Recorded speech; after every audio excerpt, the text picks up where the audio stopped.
তিনি kilo 4 kilometre মান হ'ব। আপোনাৰ এই যিটো নিৰ্বাচনী ভোট গ্ৰহণ কেন্দ্ৰৰ অভিজ্ঞতা এইবাৰে প্ৰথম নেই? নহয় মই বাৰে বাৰে কৰি আছো, সকলোকেইটাই কৰিছো।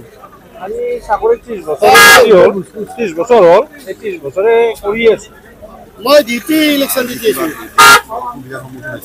নাই অসুবিধা নাই, আমাৰ চিষ্টেমেটিক হৈছে, ভালেই হৈছে, চিষ্টেমেটিক কৰি আছে। গতিকে এতিয়ালৈকে ভাল পাইছোঁ। এতিয়া ওলাই আহিছোঁ। অনুভৱ ভাল। আমি প্ৰিজাইডিং বিষয়া হিচাপে যাবলৈ ওলাইছোঁ।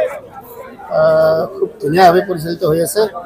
আমি যিবিলাক মেটেৰিয়েল লাগে সেইখিনি লৈ আছোঁ আৰু খুব ভাল লাগিব। মানে এটা উৎসৱমুখৰ পৰিৱেশ এটা হৈছে। জিলা প্ৰশাসনে ভাল ধৰণে পৰিচালনা কৰি আমাক সুবিধাখিনি দিছে। আমি এতিয়া চেণ্টাৰলৈ যাম, যাব ওলাইছোঁ। এইবাৰে আপোনাৰ প্ৰথম? ইয়াৰ আগতে মই তেনেকুৱা এইবাৰ প্ৰথম লৈছোঁ।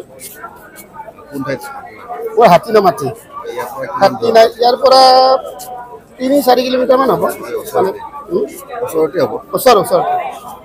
Stay informed, stay ahead. News NE 365.